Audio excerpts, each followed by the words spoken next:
आंतरवाली सराटे इथे मनोज जरांगे पाटील उपोषणाला बसलेले आहेत आणि रोज सकाळ आणि दुपारी तर गावागावातून भोजन येतं.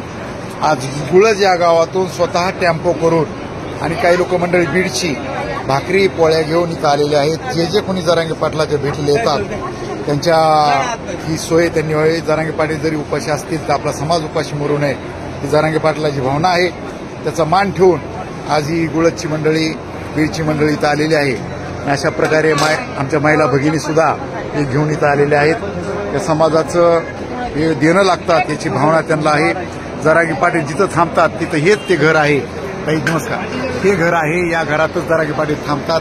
याच घरातून ही मोठी क्रांती झाली आपल्याला पाहायला म्हणतात आणि या घराचे मालक स्वतः इथं उभे आहेत. जे सगळे हे भाकरीचं पोळीचं नियोजन बघतायत हे जरांगे पाटलाची राहणं जेवण नाश्ता सगळी स्नान पीन यांच्याच कुटुंबात होते.